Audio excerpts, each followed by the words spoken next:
परमपिता परमेश्वर का धन्यवाद हो आज के इस दिन के लिए, इस समय के लिए कि अपर रूम कार्यक्रम के माध्यम से हम आपके साथ जुड़ रहे हैं और परमेश्वर के वचन में से उन बातों पर हम ध्यान करेंगे जो हमारे जीवन के लिए आवश्यक है। प्रभु का धन्यवाद हो कि इंतज़ाम किया गया इन दिनों में विशेषती से कि सोशल मीडिया के माध्यम से हम एक दूसरे के साथ जुड़ें, प्रभु के वचन पर ध्यान करें, कुछ सीखें और सिखाएं, अपने जीवन के जो अनुभव हैं उसको हम आपके साथ हम बांट सकें। परमेश्वर पिता, परमेश्वर पुत्र और परमेश्वर पवित्र आत्मा आप सबको बड़ी आशीष दे। आज का दिन यहोवा ने बनाया है कि हम इसमें आनंदित हों, प्रसन्न हों, उसकी महिमा करें, उसके नाम को हम आदर दे सकें। आज इस अपर रूम कार्यक्रम में मैं आपको एक अपर हिल्स पर ले जाना चाहता हूँ, एक ऐसी पहाड़ी पर जहाँ यीशु मसीह और उसके चेले एक साथ बैठे हुए हैं। और ये बयान बाइबल धर्मशास्त्र में जब हम पढ़ते हैं तो इस बयान को हम पहाड़ी उपदेश के नाम से जानते हैं। मत्ती रचित सुसमाचार उसका 5वां अध्याय, 6वां अध्याय और 7वां अध्याय, ये तीनों अध्याय जो हैं पहाड़ी उपदेश के रूप में जाने जाते हैं। लेकिन मुख्य रूप से जो प्रारंभिक जो पहला भाग है मत्ती 5 अध्याय का, जिसको कि धन्य वचन हम कहते हैं या बीएटिट्यूड्स कहते हैं या मुबारकवादियाँ कहते हैं, उस पर हम थोड़ा सा आपका ध्यान खींचना चाहते हैं। हमें मालूम है कि कई बार आपने शायद इस पर अध्ययन किया है और करते होंगे नए नए तरीके से। प्रभु ने आपको इस अध्ययन के द्वारा, इस वचन के द्वारा बहुत कुछ सिखाया है। लेकिन आज थोड़ा सा और हम सीखने की कोशिश करेंगे और इस बात को जांचेंगे कि प्रभु आज हमसे क्या कहना चाहता है। जब इस वचन को हम पढ़ते हैं तो मत्ती रचित सुसमाचार उसका 5वां अध्याय और उसके पहले और दूसरे पद में तो वहाँ लिखा है, वह इस भीड़ को देखकर पहाड़ पर चढ़ गया और जब बैठ गया तो उसके चेले, यीशु मसीह के चेले उसके पास आए और वह अपना मुंह खोल करके उन्हें यह उपदेश देने लगा। बहुत साल तक मेरी समझ में ये नहीं आया कि मत्ती ने ये 2 पद क्यों लिखे। सीधे सीधे वो कह देता, यीशु ने कहा, धन्य है जो मन के दीन हैं, धन्य है जो नम्र हैं। लेकिन क्यों मत्ती ने ये 2 पदों का इस्तेमाल किया है? और ये पहली बात है जो मैं आपको आज समझाना चाहता हूँ, जो जैसा कि प्रभु के वचन के द्वारा मैंने अपने जीवन में आशीष पाई है और समझा है, और मेरा विश्वास है कि आपको भी जरूर से आशीष मिलेगी। ये जो पहाड़ी उपदेश है यीशु मसीह अपने चेलों को दे रहे हैं। अभी एक बड़ी भीड़ को छोड़ करके और वो अपने चेलों को लेकर एक पहाड़ी पर चले गए और वहां जा करके वो ये उपदेश दे रहे हैं। और जब उन्होंने ये मत्ती ये 2 पद लिख रहा है, वो इस भीड़ को देखकर पहाड़ पर चढ़ गया और जब बैठ गया तो उसके चेले उसके पास आए और वह अपना मुंह खोलकर उन्हें यह उपदेश देने लगा। तो इसमें 3 विशेष बातें हैं जो इस बात को बताती हैं कि यीशु मसीह के मुंह से निकाले जाने वाले वचन जो यीशु मसीह अपने चेलों के साथ शेयर करने जा रहे हैं, वो कोई मामूली वचन नहीं है, वो कोई मॉरल या नैतिक शिक्षा नहीं है, लेकिन वो एक आत्मिक शिक्षा है। और इसीलिए प्रभु यीशु मसीह अपने चेलों से इन शिक्षाओं का बयान करते हैं। पहली बात जो है यहाँ लिखा है, वो इस भीड़ को देखकर पहाड़ पर चढ़ गया। यानी यीशु मसीह ये कहना चाहते हैं कि हे मेरे लोगों, हे मेरे शिष्यों, जब तक तुम भीड़ से अलग नहीं होगे, जब तक तुम भीड़ को छोड़ करके अलग नहीं होगे, तब तक मेरी शिक्षा को नहीं समझ सकते। आज दुनिया में कितने लोग हैं जो भीड़ में भी रहना चाहते हैं और प्रभु की शिक्षा को भी ग्रहण करना चाहते हैं, लेकिन ये संभव नहीं है। भीड़ से मतलब है इस संसार में भी, इस संसार के तरीके से भी जीना चाहते हैं और साथ में प्रभु की शिक्षाओं को भी ग्रहण करना चाहते हैं, लेकिन ये संभव नहीं हो सकता। अगर हमें यीशु मसीह के वचन को सही रूप में समझना है, सीखना है, अपने जीवन में उतारना है, तो इसके लिए बहुत जरूरी है कि हम भीड़ से अलग किए जाएं। बाइबल लिखा है, तुम संसार में हो लेकिन संसार के नहीं हो। हम जो मसीही लोग हैं, हम यीशु मसीह को जानते और पहचानते हैं। हम जो मसीही लोग हैं, हम यीशु मसीह के पीछे चलने वाले लोग हैं। और हम जानते हैं कि अगर हम यीशु मसीह के पीछे चलते हैं तो हम शैतान के पीछे या संसार के पीछे हम कभी नहीं चलेंगे। और इसलिए एक अलगाव होना बहुत जरूरी है हमारे जीवन में, ताकि हम केवल और केवल अपने खुदावंद यीशु मसीह पर ध्यान लगा सकें, उसको, उसके चेहरे को निहार सकें और उसकी वाणी को जो हमसे कहना चाहता है हम सुन सकें। दूसरी जो बात यहाँ लिखी हुई है वह इस भीड़ को देखकर पहाड़ पर चढ़ गया और जब बैठ गया तो उसके चेले उसके पास आए। अब वो बैठ के बोल रहा है या खड़े होके बोल रहा है या लेट के बोल रहा है, क्यों मत्ती ने ये बात लिखा है? इसके पीछे भी एक बड़ा भेद है। ध्यान से सुनिएगा, आपकी समझ में जरूर आ जाएगा। कोई भी राजा, कोई भी महाराजा, कोई भी महारानी, और आज भी कोई भी महाराजा महारानी कभी भी खड़े होकर के अपने लोगों को, अपनी प्रजा को संबोधन नहीं करते। और ये एक सच्चाई है। वो जब दूसरे देशों में जाते हैं, दूसरे मुल्कों में जाते हैं, वहां खड़े होकर के वो लेक्चर देते हैं।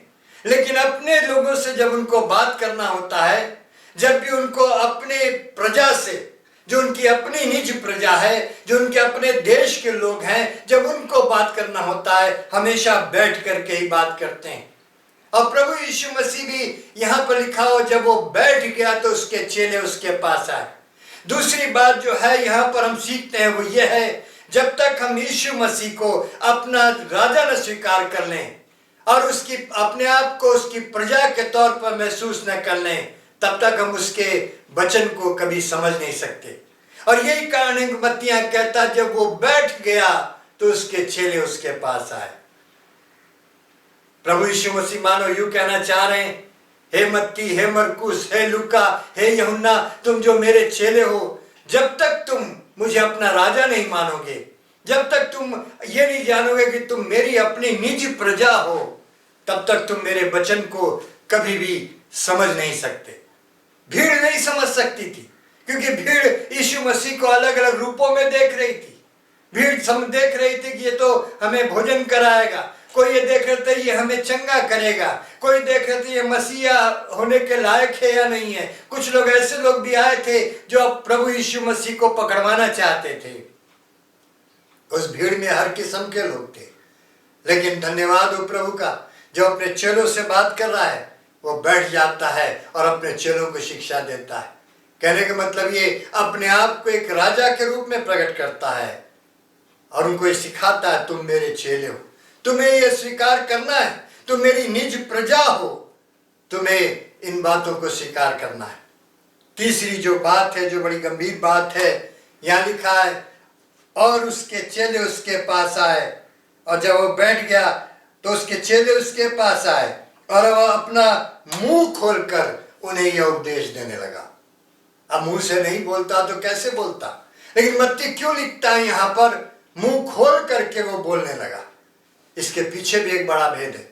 उत्पत्ति की किताब से लेकर के प्रकाशित वाक्य की किताब तक, जहां कहीं भी ये शब्द आया है, पूरी पुस्तक में, पूरे बाइबल में जहां भी ये शब्द आया है कि किसी भजदक्ता ने, किसी प्रभु के सेवक ने, किसी प्रभु के जन ने मुंह खोल करके बोला, किसी से भी बोला हो, लेकिन मुंह खोल करके बोला, उसमें एक बात प्रकट होती है कि जो बात उस व्यक्ति के द्वारा कही गई है वो बहुत ही और बहुत ही गंभीर, सीरियस बात है।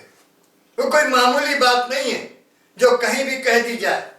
और इसलिए यीशु मसीह के लिए यहाँ लिखा हुआ है, वो मुंह खोल करके कहने लगा। आप बाइबल अध्ययन कर सकते हैं, समय नहीं कि हम उस पर अध्ययन करें, लेकिन बाइबल में जहां भी ये बयान किया गया है, किसी ने मुंह खोल करके कहा, इसका मतलब है कि जो बात कही गई है वो बहुत ही सीरियस, बहुत ही गंभीर बात कही गई। और इसीलिए पहाड़ी उपदेश कोई मामूली शिक्षा नहीं है। ये पहाड़ी उद्देश्य, ये बहुत ही गंभीर शिक्षा है। मैंने इसको पूरा 3 अध्याय का अध्ययन किया बड़ी प्रार्थना के साथ। अभी अवसर नहीं कि 3 अध्याय का हम बयान करें, कभी और अवसर मिलेगा हम आगे भी इस पर इसको सीखेंगे। लेकिन जितना आज हो सकता है मैं आपको बताना चाहता हूँ।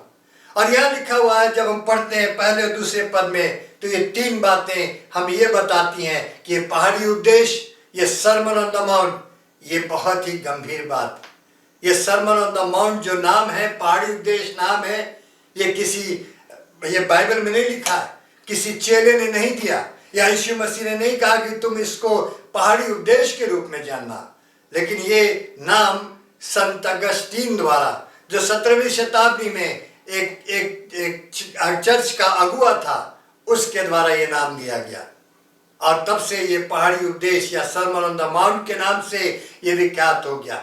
तब से लोग इसको इसी नाम से जाने लगे। आज किसी भी देश में चले जाइए, वहां अगर किसी भी मसीही जन से या कोई भी जन जो थोड़ा ही बाइबल जानता है, उससे पूछें आप पहाड़ी उपदेश मत्ती 5 को किस नाम से जानते हैं, तो जरूर वो जवाब देगा पहाड़ी उपदेश।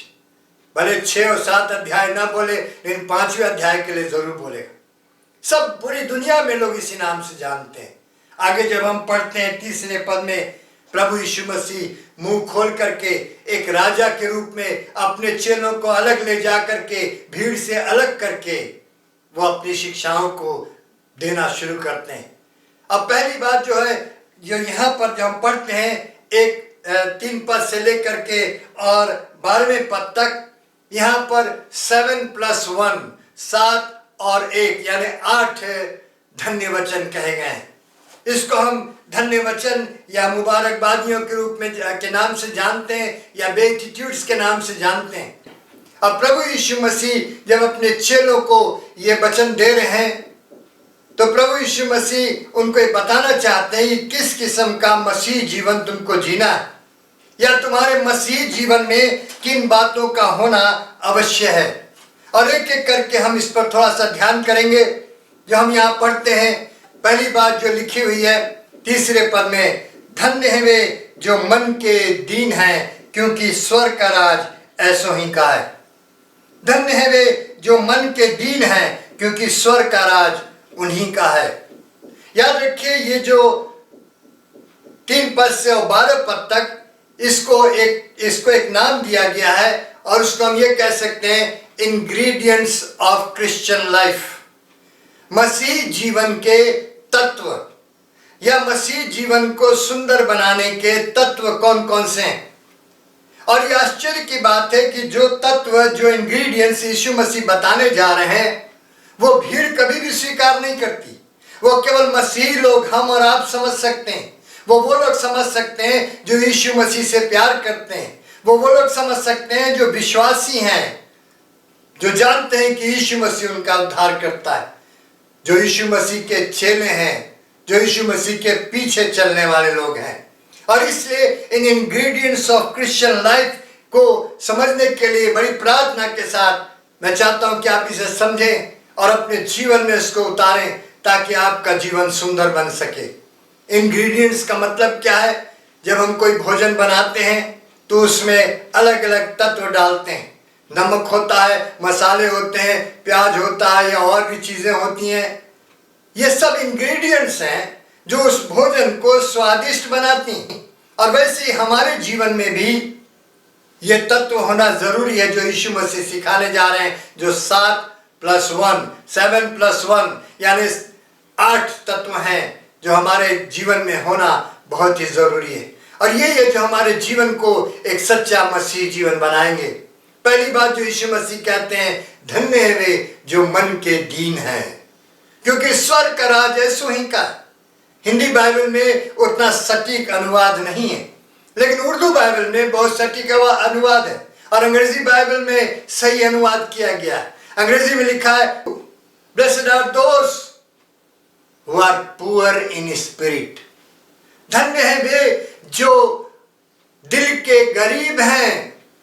उर्दू बाइबल लिखा है जो दिल के गरीब हैं, क्योंकि खुदावन की बादशाहत ऐसो ही की है।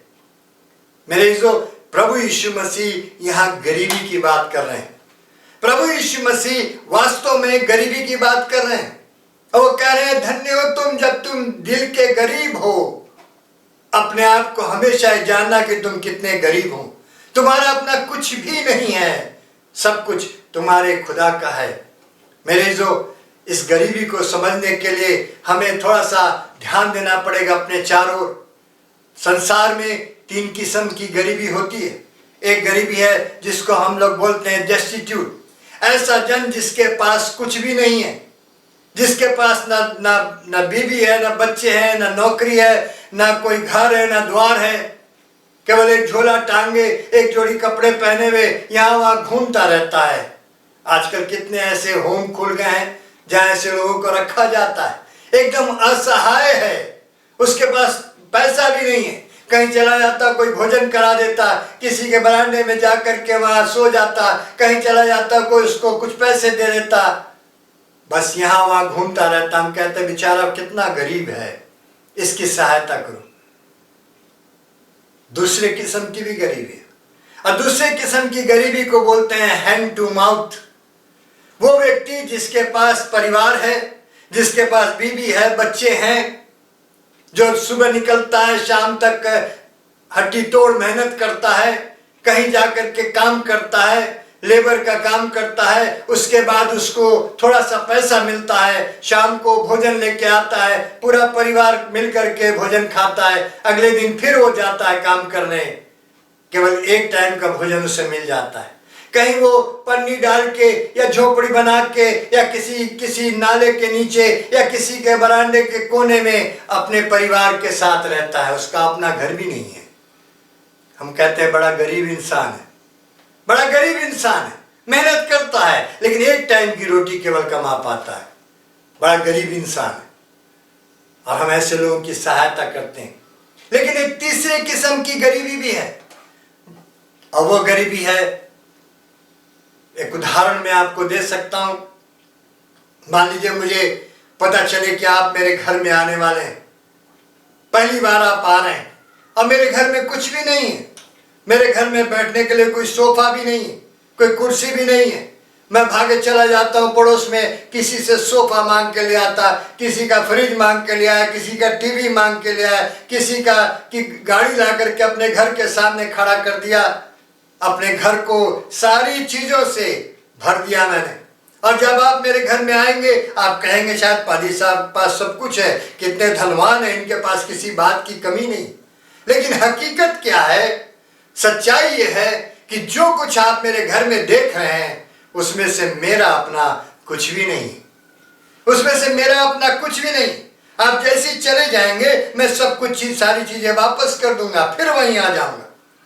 मेरे जो जब यीशु मसीह कह रहे धन्य है वे जो दिल के गरीब हैं, प्रभु यीशु मसीह पहले किस्म की गरीबी की बात नहीं कर रहे, प्रभु यीशु मसीह दूसरे किस्म की गरीबी की बात नहीं कर रहे, लेकिन यीशु मसीह इस तीसरे किस्म की गरीबी की बात कर रहे हैं।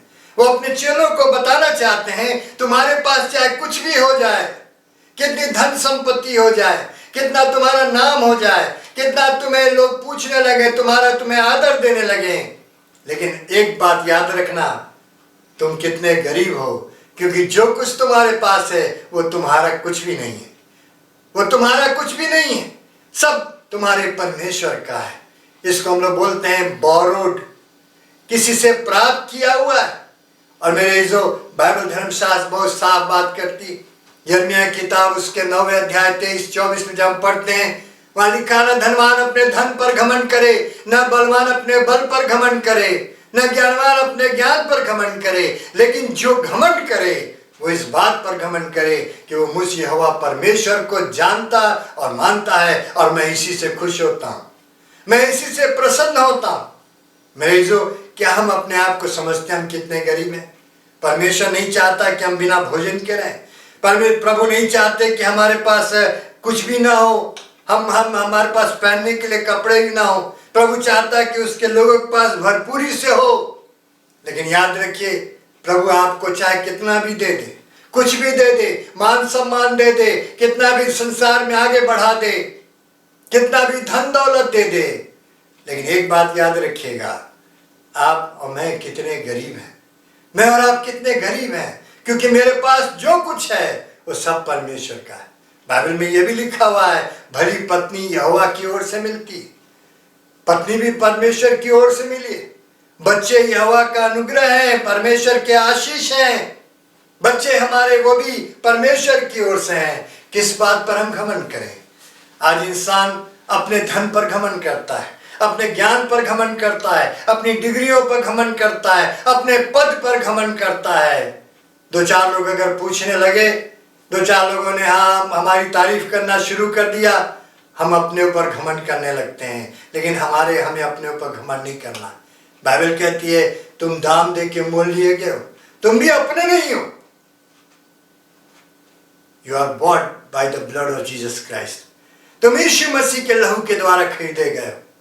मेरे इज़ो, हमारा आपका प्रभु आज हमें यही सिखाना चाहता है। हम उसके लहू के द्वारा खरीदे गए हैं।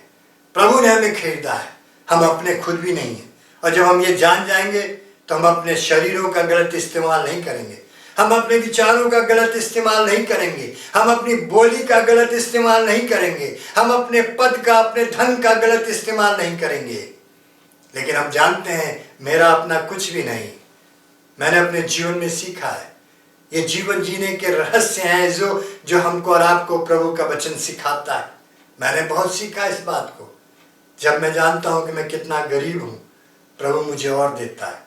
जब मैं जानता हूँ कि मैं कितना गरीब हूँ, मेरा पास जो कुछ है वो मेरा नहीं, वो सब कुछ प्रभु का है। मेरा परिवार, मेरी मिनिस्ट्री, मेरा धन, मेरा सब कुछ प्रभु का है। तो मैं किस बात पर घमंड करूँ?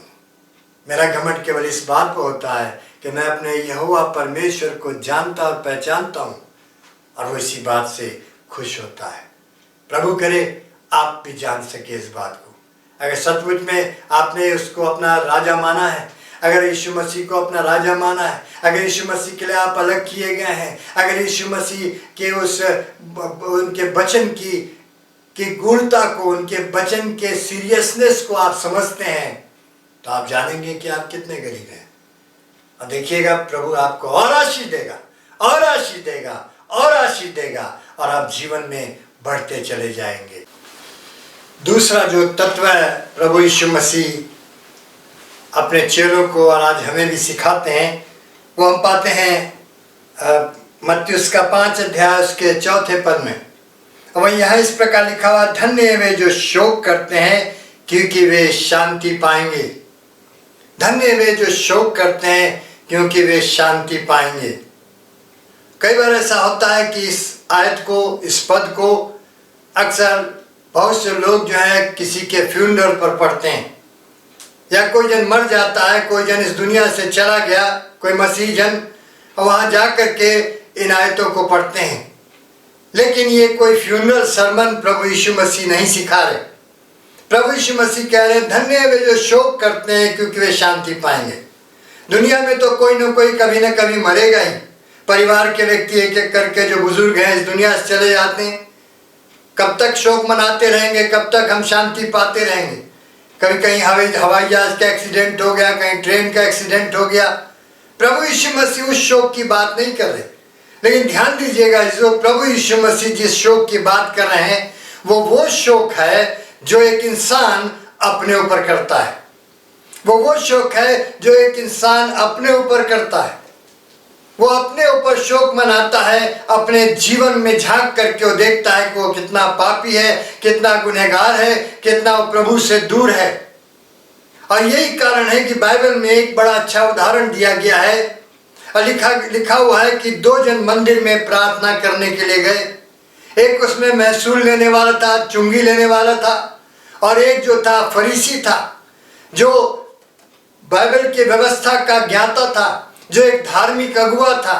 और लिखा हुआ है दोनों मंदिर में प्रार्थना करने के लिए गए, सही जगह में सही काम करने के लिए गए। लेकिन लिखा हुआ वहां पर कि फरीसी जो था वो आगे चला गया और अपने हाथ उठा करके और वो प्रार्थना करता, अपनी तमाम अच्छाइयों को गिना जाता है, तमाम अच्छाइयों का बखान कर जाता है। मैं ये नहीं करता, मैं वो करता हूँ, मैं ऐसा नहीं करता, मैं वैसा करता हूँ, सब कुछ वो प्रभु के सामने कहता है। और ये जो इसमें मुख्य बात है वो ये है कि फरीसी 100% सच बोल रहा था, ये झूठ नहीं बोल रहा था। क्योंकि आज भी जो यहूदी लोग हैं वो सब जगह झूठ बोल सकते हैं, लेकिन कभी भी मंदिर में खड़े होके सिनेगॉग में वो कभी झूठ नहीं बोलते। वो सब कुछ सच बोल रहा था, जो कुछ उसके जीवन में बातें, अच्छी बातें थी, उसका बयान कर रहा था। लेकिन लिखा हुआ है, एक महसूल लेने वाला, एक चुंगी लेने वाला कोने में खड़ा है, कहीं दूर, आगे भी नहीं आना चाहा, अपना सिर झुकाए हुए है। और लिखा है बाइबल में, अपना छाती पीट पीट कर कहने लगा, हे प्रभु मुझ पापी पर दया कर, हे प्रभु मुझ पापी पर दया कर। क्या अंतर था दोनों में? बाइबल ये बताती है कि प्रभु ने उस फरीसी पर, जिसके अंदर तमाम अच्छी बातें थी, जो धर्म का अगुआ था, उसकी प्रार्थना को नहीं सुना, लेकिन उस चुंगी लेने वाले, उस महसूल लेने वाले की प्रार्थना को सुन लिया, उस पापी मनुष्य की प्रार्थना को सुन लिया। अंतर क्या था? अंतर केवल एक था, और वो ये कि एक शोक करना नहीं जानता, लेकिन दूसरा शोक करना जानता है। फरीसी ने अपने ऊपर विलाप करना, अपने ऊपर शोक करना नहीं जानता, इसलिए उसको शांति नहीं मिल पाती। लेकिन वो महसूल लेने वाला, वो पापी मनुष्य, वो अपने ऊपर शोक करना जानता है। हे प्रभु मुझ पापी पर दया कर। मेरे जो आज इसकी बड़ी जरूरत है। आज कई बार जब हम धर्म के अगुए बन जाते हैं, जब हम धर्म के नाम पर बहुत से कार्य करने लगते हैं, जो अच्छी बात है, कई बार हम भूल जाते कि हमें अपने ऊपर शोक करना है। कई बार हम भूल जाते, हम दूसरों के लिए शोक मनाते हैं, अपनी कांग्रीगेशन के लिए शोक मनाते हैं, अपने परिवार के लोगों के लिए शोक मनाते हैं, उनके लिए शांति मांगते हैं। लेकिन कितनी बार मैं और आप अपने लिए शोक मनाते हैं। कितनी बार मैं और आप कहते हैं, प्रभु तू मुझ पर दया कर, तू मुझे शांति से भर दे। और जिस दिन हम ये करना जान जाएंगे, जिस दिन हम अपने ऊपर शोक करना जान जाएंगे, अपने लिए आंसू बहाना जान जाएंगे, उस दिन परमेश्वर की आशीष हमारे जीवन में आएगी। हमारा जो जीवन है, हमारा मसीह जीवन और सुंदर बनेगा। ये एक इंग्रेडिएंट है, संसार इसको नहीं समझ सकता। प्रभु यीशु मसीह भीड़ में कहते तुम गरीब हो, प्रभु यीशु मसीह उस भीड़ में कहते तुम्हें शोक करना है, लोग उन पर पत्थर चलाने लगते। लेकिन प्रभु यीशु मसीह जानते थे, केवल मेरे चेले जो अलग किए हुए हैं, जो मुझको अपना राजा मानते हैं, जो मेरे वचन की गंभीरता को समझते हैं, वो इस बात को समझ सकते हैं। क्या आप इन बातों को समझ रहे हैं? धन्य है वे जो शोक करने वाले हैं, क्योंकि वे शांति पाएंगे। तीसरी जो बात यहाँ हम पढ़ते हैं, तीसरा जो इंग्रेडिएंट है, या तीसरा जो तत्व है हमारे जीवन को सुंदर बनाने का, वहाँ 5वें पद में लिखा है, धन्य वे जो नम्र हैं, क्योंकि वे पृथ्वी के अधिकारी होंगे। धन्य वे जो नम्र हैं, क्योंकि वे पृथ्वी के अधिकारी होंगे। प्रभु का वचन कभी भी गलत नहीं सिखाता। नम्रता और दीनता संसार की दृष्टि में कमजोरी है। नम्रता और दीनता संसार की दृष्टि में, या यूं कह ले उस भीड़ की दृष्टि में, एक कमजोरी है। भीड़ कभी इसको पसंद नहीं करता। क्यों मैं नम्र और दीन बनूं? लोग मुझे कमजोर समझेंगे। लेकिन याद रखिए, for a Christian meekness is not his weakness but his strength. एक मसीह जन के लिए, एक विश्वासी के लिए नम्रता और दीनता उसकी कमजोरी नहीं है, लेकिन उसकी ताकत है, उसकी ताकत है। और यही कारण है प्रभु यीशु मसीह ने स्वयं अपने जीवन में ये कार्य किया, अपने आप को नम्र और दीन बनाया। बाइबल कहती है उसको लोग क्रूस पर ले गए, मुंह तक नहीं खोला।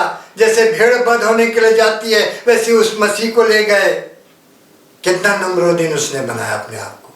लेकिन आज इतिहास गवाह है, विश्व में कितने करोड़ों लोग हैं जो उस मसीह के पीछे चलने वाले हैं, जो उस मसीह को जानते हैं।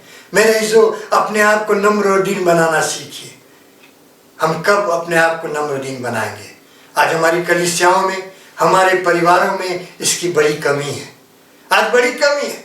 अगर कोई हमें कुछ बोलता है, हम उसको तुरंत हम कुछ बोलने के लिए और 2-4 बात सुनाने के लिए तैयार हो जाते हैं। कोई हमारे विरोध में कुछ करता है, हम भी उसके विरोध में वही करते हैं।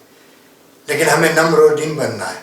अगर हम नम्र और दीन बनेंगे, हम इस पृथ्वी के अधिकारी होंगे। मैंने अपने जीवन में आजमाया, इसलिए कह रहा हूँ, जब नम्र और दीन बनेंगे, परमेश्वर आपको बढ़ाएगा। लिखा है, बड़ी नम्रता के साथ उसके हाथों के अधीन रहो। नम्रता के साथ उसके हाथों के अधीन रहो। और जब उसके हाथों के अधीन रहेंगे, वो हमें ऊंचा उठाएगा, वो हमें बढ़ाएगा, वो पृथ्वी पर हमें अधिकार देगा। मेरे जो आज प्रभु मेरे आपके जीवन से ही चाहता है। ये तीसरा तत्व है या तीसरा इंग्रेडिएंट है जो मेरे और आपके जीवन को सुंदर बनाता है। एक सुंदर मसीह जीवन हम मेरे जीवन को बनाता है। मैं और आप अपने आप को नम्र और दीन बनाएं। जो चौथा तत्व है वो हम यहाँ पढ़ते हैं 6वें पद में, धन्य है वे जो धार्मिकता के भूखे और प्यासे हैं क्योंकि वे तृप्त किए जाएंगे। धन्य है वे जो धर्म के भूखे और प्यासे हैं क्योंकि वे तृप्त किए जाएंगे। हिंदी बाइबल में पुराना जो ट्रांसलेशन है उसमें धर्म शब्द आया है, लेकिन धर्म के भूखे और प्यासे नहीं बनता। सही जो अनुवाद है वो है धार्मिकता, और नई जो बाइबल ट्रांसलेट की गई हिंदी में उसमें धार्मिकता शब्द आया। उर्दू का ट्रांसलेशन सबसे अच्छा वहां लिखा है, मुबारक है जो रास्तबाजी के भूखे और प्यासे हैं। Blessed are those who are hunger and thirst for righteousness, धार्मिकता के भूखे और प्यासे हैं क्योंकि वे तृप्त किए जाएंगे। धर्म और धार्मिकता में अंतर है। आज लोग धर्म के भूखे और प्यासे होते हैं, धर्म के काम करते हैं, दान पुण्य करते हैं, भंडारा लगाते हैं, लोगों की सहायता करते हैं, ये करते हैं, वो करते हैं, तमाम अच्छे काम करते हैं, गिरजे जाते हैं, मोमबत्तियां जलाते हैं, यात्राएं करते हैं, कहीं जाके माथा टेकते हैं।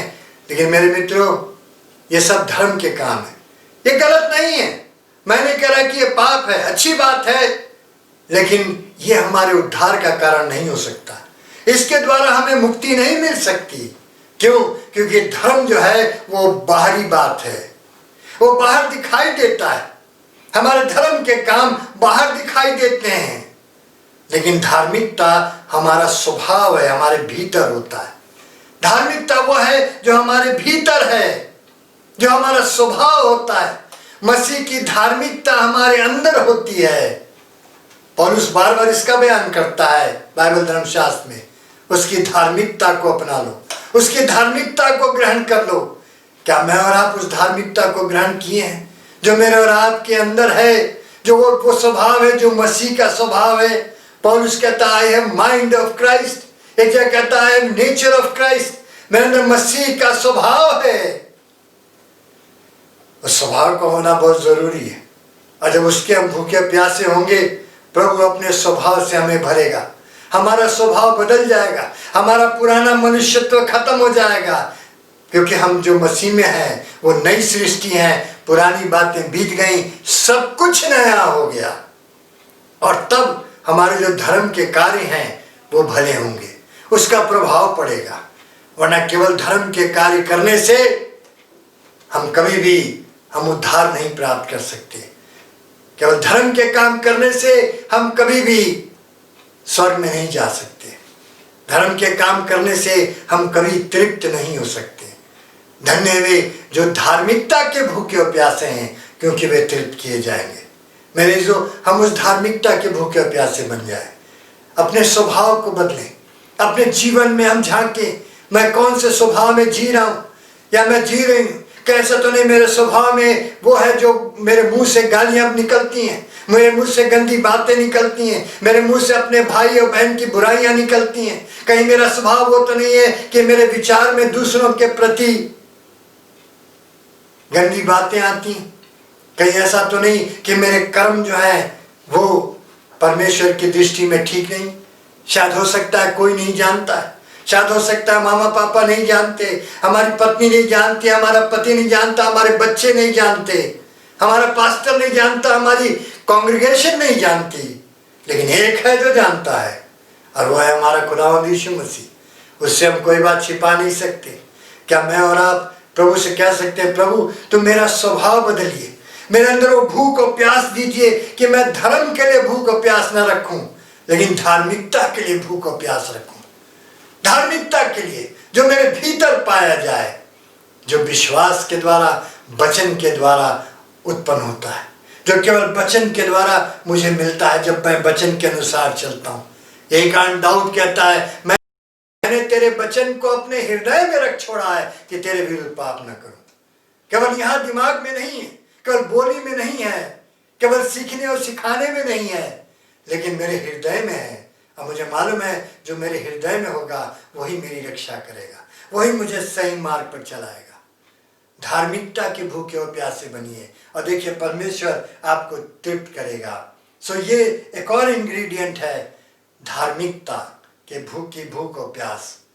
निरंतर निरंतर धार्मिकता की भूख और प्यास में लगे रहें, चाहे आप कितने बड़े प्रभु के सेवक क्यों ना हो, चाहे आप कितने भी ज्यादा प्रभु की सेवा न क्यों न कर रहे हो, चाहे आप किसी भी टाइप की मिनिस्ट्री में हो, चाहे आप कोई भी जॉब में हो, चाहे आप कोई कैसे भी अपने आप को विश्वासी समझते हो, लेकिन उस धार्मिकता की भूख और प्यास को अपने अंदर जगाए रखिए, उस धार्मिकता की खोज में लगे रहिए और देखिए परमेश्वर आपको तृप्त करेगा, आपको रोज आशीष देगा। आगे हम पढ़ेंगे और एक और जो इंग्रेडिएंट है जो बाइबल में पढ़ते हैं, एक और जो तत्व है जो हमारे जीवन को सुंदर बनाता है, यहाँ लिखा हुआ है, धन्य है वे जो दयावंत हैं क्योंकि उन पर दया की जाएगी। धन्य है वे जो दयावंत हैं क्योंकि उन पर दया की जाएगी। अधिकतर लोग इस बात को समझते हैं हमें दया करना चाहिए, हमें दया करना चाहिए, अच्छी बात, कोई गलत बात नहीं। गरीबों पर दया करना चाहिए, जानवरों पर दया करना चाहिए, ये अच्छी बात है। लेकिन यहाँ पर यीशु मसीह जो कह रहे हैं धन्य है वे जो दयावंत हैं, ग्रीक भाषा में जिसमें नया नियम लिखा गया, यहाँ जो दयावंत शब्द आया है इसके दो मतलब हैं। दयावंत का दो मतलब है, एक तो है दया करना, किसी गरीब पर दया करना, किसी व्यक्ति पर, किसी जानवर पर दया करना, लेकिन एक दूसरा मतलब भी है और वो है दया मांगना, अपने प्रभु से दया मांगना। प्रभु तू मुझ पर दया कर। और यही ठीक बात है जो उस मंदिर में खड़े होकर के उस महसूल लेने वाले ने किया। फरीसी सब कुछ जानता था, शोक करना नहीं जानता था। उसके जीवन में सब कुछ अच्छी बातें थीं, लेकिन उसके पास प्रभु से दया मांगने के लिए उसके पास समय नहीं था। लेकिन वो महसूल लेने वाला कुछ नहीं कहता है, उसकी भी कुछ अच्छाइयाँ जरूर होंगी, लेकिन वो अपनी अच्छाइयों को नहीं गिनाता है। वो कहता है हे प्रभु मुझ पापी पर दया कर, और उसी पर दया की गई। मेरे जो यहाँ जो प्रभु अपने चेलों से कह रहे हैं धन्य वे जो दयावंत हैं क्योंकि उन पर दया की जाएगी। प्रभु यीशु मसीह कहना चाह रहे हैं तुमको दया मांगना है, तुमको दया मांगना है, रोज दया मांगना है। मैं जब भी सुबह उठता हूँ, इससे पहले कि अपने कदम जमीन पर रखूं, उठ करके मैं प्रभु से कहता हूँ प्रभु आज दिन में तू मुझ पर दया करना, आज तू मुझ पर दया करना, मुझे तेरी दया की जरूरत है। रोज प्रभु से दया मांगिए। ये इंग्रेडिएंट है जो आपके जीवन को सुंदर बनाएगा। ये एक ऐसा तत्व है जो आपके जीवन को खूबसूरत बनाएगा, इसलिए क्योंकि आपने प्रभु से दया मांगा है। और लिखा हुआ है जो दया मांगते हैं उन पर दया की जाती है। प्रभु चाहता है हम और आप उससे दया मांगते रहें। मैं जानता हूँ ऐसे बहुत बड़े बड़े अपराधियों को, ऐसे लोगों के बारे में मैंने पढ़ा है, ऐसे लोगों से मेरी मुलाकात है जो बहुत बड़े बड़े अपराधी थे, जिनके जीवन के लिए कोई आशा नहीं थी।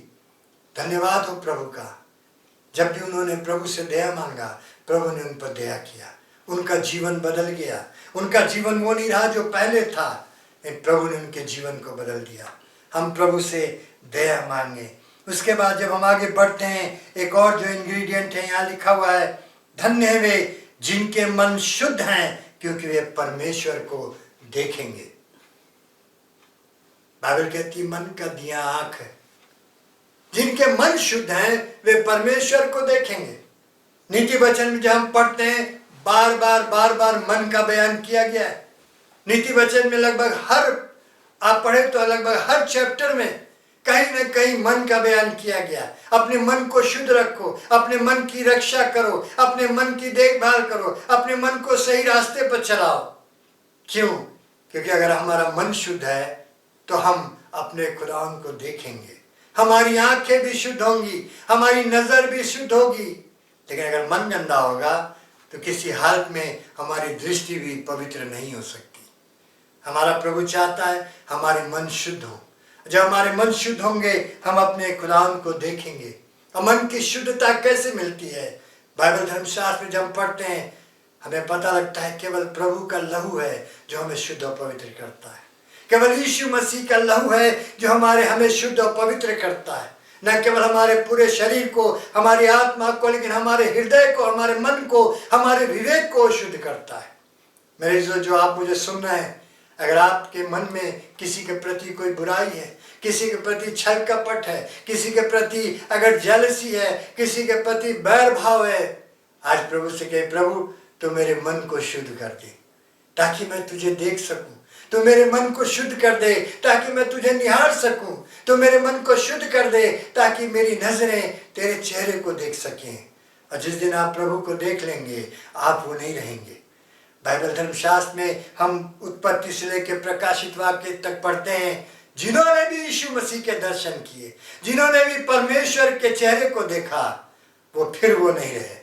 उनका जीवन एकदम बदल गया, उनके जीवन में परिवर्तन आ गया, उनके चेहरे में, उनके जीवन में चमक आ गई, उनका खुद का चेहरा भी चमकने लगा। चाहे वो मूसा था, चाहे इब्राहिम था, नए नियम में आए, चाहे वो पौलुस था, जिसने भी यीशु मसीह का दर्शन किया, फिर वो नहीं रहे, उनका जीवन बदल गया। क्या मैं और आप प्रभु से कहने के लिए तैयार हैं, प्रभु मेरे मन को शुद्ध कर, अपने लहू से धो, मेरे मन से हर गंदी बातों को दूर कर, जो मैं सोचता हूँ, जो मैं विचारता हूँ, जो मैंने अपने मन में रखा हुआ है, उससे तुम मुझे छुड़ा ले।